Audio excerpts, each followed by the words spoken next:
Marketing and selling is essential in your online business. And when you have the right strategies and mindset, you not only can make a lot of money, but you can change a lot of lives. Welcome to the Online Marketing Podcast, where we help course creators, membership owners, and coaches market and sell their offers. We're your hosts, Paul and Melissa Pruitt. Let's dive in and get started. Welcome to the Mastermind Series, where you get to experience Paul and Melissa and their mastermind brainstorming and sharing different ideas on marketing and sales. So here we go, Mike. Let's go. Let's go for it. Hey guys, I was just curious to get your opinion on what kind of budgets you need to be working with when it comes to Facebook ads to make them work efficiently. I've been experimenting with Facebook ads for a while, but I've been pretty limited on my budget and spending about, like right now, I think I'm at like $8 a day kind of thing. And I'm seeing that it is generating some leads, but it's basically just not converting enough that Facebook is optimizing properly. It stays stuck in the learning phase. And I know that that's also preventing me from being able to running multiple ad sets and split testing things that way. So just wanted to get your opinion on kind of what budgets you should optimally be working with, and if there's any other suggestions you guys might have in terms of how to optimize ads when you're working with a limited budget. That's great. Yeah. So anybody want to give some input? Anybody have ads experience? Everyone's like, no? I'll turn this one to you. Yeah, go ahead, Lisa. Okay. So I've learned quite a bit from you, Paul, in your course that you had, and from you personally. But one of the things that you had told me was that you want to break it down so that there's a different budget for your cold audience and another budget for the warm audience. Mm-hmm. So as you're going, you're leveraging, I guess, that retargeting. Mm-hmm. But I'm going to let you speak because I guess that's that I don't know what I'm talking about. No. It's great. You're becoming the Facebook ninja. That's right. Does anybody else have anything? Oh, Angel, go ahead. Yeah. So I'm going to share my depth of hope in Facebook ads, but it could be reborn in the future. So I signed up for another program, and they basically said you need like $20 a day and to test your short copy, medium copy, and long copy. And you want to set aside about $1,000 to really optimize Facebook.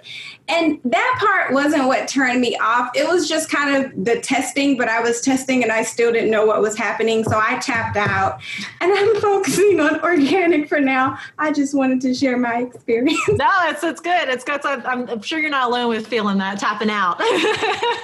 So for me, when it comes to Facebook ads, I want it to be an ATM machine, not a slot machine. So I want to go to that. And if it does cost me some money to use a mechanism, I want to get a return on my investment. I want to pull money out. I don't want to go there and hope and pray and stare at this thing and pull it like a slot machine, hoping that I'm going to make it or not. And a lot of us go into it, and that's the outcome a lot of times. Now, if you really want to optimize your ads in general, then everything that we talked about up till now, you could do the influencing things that would actually be your time and your expertise, like your energy, equity, your resource, and then solely only put your ad budget, because it's limited, in your warm audience that already got to your lead magnet or got to your thank you page of your lead magnet.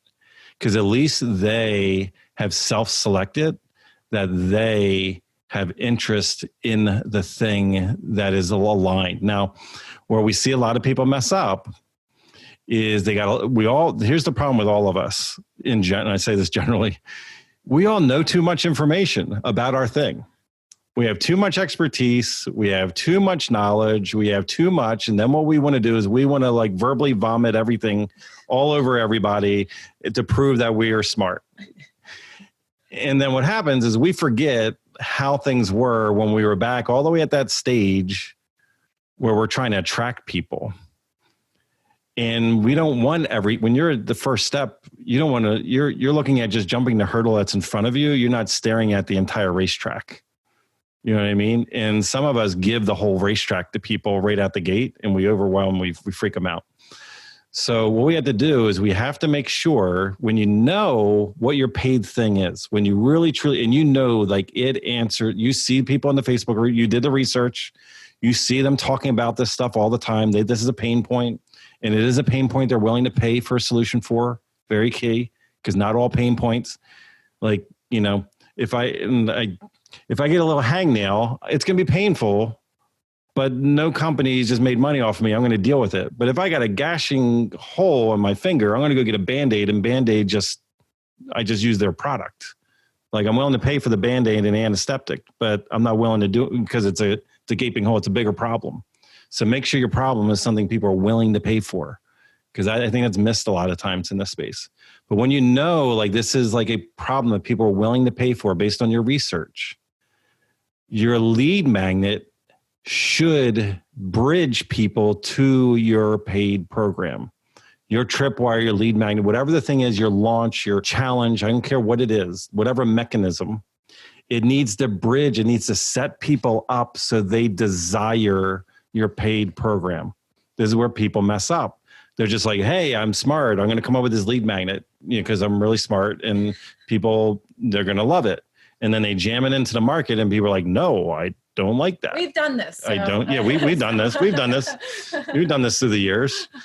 So what are they already asking for? What do they already want? What's their burning desire? And can you make sure that it is set up in a way that while you're giving value and you deliver, so like that lead magnet that they do get for free. So I want you to think about this. Melissa, and I'm going to use her example just so you have context instead of this just being in theory, because we've thought this through very meticulously. And we tested ourselves, but with the end product being Instapost, that's the paid program.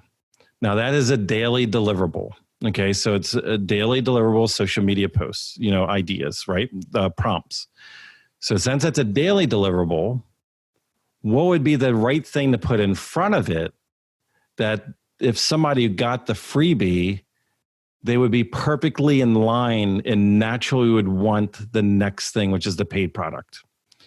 And that is our lead magnet, 52 conversation catalysts, which is one little line inside of the daily deliverable of Instaposts. Because we have a line that says conversation catalyst, there's 365 of them. Okay. That's inside over here. So if they come over here, and I want you to think about this in different because when you put it into the real world, it starts to make sense. We used to live across the street from a local regional mall, really busy. And there's one place in the food court, always has a line, always, maybe not right now because we're all social distancing, but in general, always has a line. And it's because they give a free sample of what they sell. So they create desire. You got the taste in your, you're like, oh, it's a free sample. This is cool. And you want to walk right by it. And we have a local friend, Donna Duffy, that's on here, and it's Sukihana. And you see a line there. So you're laughing. So here's the thing is that they do that.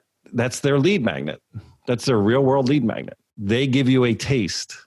Now, where a lot of us make a mistake is we give the entire meal as our lead magnet. Now, if that lady sat at the front of the line while you walk by Sukihana and she's like, here's a plate, eat it, you would have no reason to get in line and to pay for a meal because you'll walk away and you'll be satisfied, right? But I'm in the food court. Okay, so I basically raised my hand. I'm the right traffic. So I'm walking by. I get detoured. The traffic already exists. I'm getting detoured because of this freebie. So hey, free food. Like everybody's like, yeah, there's toothpicks. They're like, it's probably something different now, I'm sure, because masks and everything. So, but what it is you grab it. Now you have a taste of it in your mouth. Now you desire more. So what is it that you have that is a freebie that would bridge people to desire more? They would naturally, they would be straight in line. Like it's like a no-brainer. But what happens, a lot of people, you have your paid offer over here, and then the lead magnets are just so random. Like they do not lead you directly into that.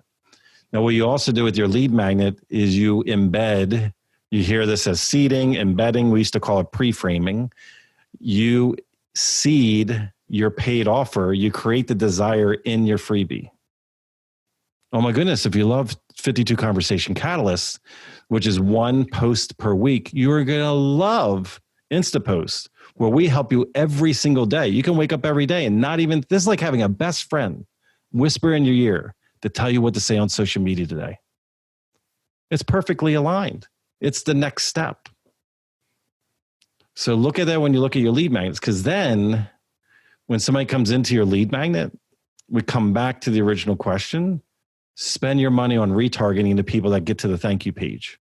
Why do the general earth? Mm-hmm. Why are you spending money on 7 billion people or the 2 billion on Facebook or whatever? Why just not spend the money just on the people that raised their hand and said, yep, I need exactly what you're given? Yeah, that totally makes sense. I've just been always putting ads out to my lead magnet instead of actually following up on the back end. Like I've got the whole sequence and everything like you talked about earlier, but I haven't really been running ads for my warm traffic. So yeah, that makes sense. I'm telling you, that's where all the money is. Mm-hmm. When I used to own my real estate company, I used to go into the different offices each day during the week, and new agents would sit down around the table and they would pick my brain on a daily basis. It's kind of what we do with our office hours these days. We call them Gotta Minutes. And so what happened, the agents would sit down, these brand new ones, and they'd like, how do I drum up business? Where do I, and I told them, I was like, do you want the honest answer? You want to have business just like that? I was like, go in the back and dig through all the garbage cans and get all the Post-it notes and the index cards of all the people that have called our office in the past 30 days that our agents have not followed up with properly. And you'll make more money than all of them combined. And I used to call it trash can leads, because we spend so much time, energy, and effort to try to create somebody new. And we run over people like a steamroller, mm-hmm. and not take care of the people that are already in our front. We look at everybody like they're a number. And none of us want to be treated like a number. But ironically, as soon as we get into internet marketing, we treat everybody that way. Mm-hmm, mm-hmm. And that's why so many people don't do well. That's why they fail. And what's interesting, if you look in the thought leader space, the reason why they have such high conversions is because they're all emailing for each other. That means they already have social proof. Like when you get a referral, it's a no-brainer. People are going to sign up, right? Because a third party said, hey, you love me, you're going to love my friend. But then all of us follow these methods and we're trying to create these people ourselves, and we're trying to do the same thing all these influencers are doing. And it's like, well, we don't have this indoctrinated audience that people are emailing their lists telling them to buy our thing. But then we're trying to copy what they're doing. So it's a dangerous thing. If you would like to work with us and our team to help you snap up more sales and incredible clients with a stellar marketing strategy that works, go to adaptivemembership.com and sign up for our wait list. We have a limited number of spots in our exclusive program to set you up for success and take action. We're waiting for you at adaptivemembership.com.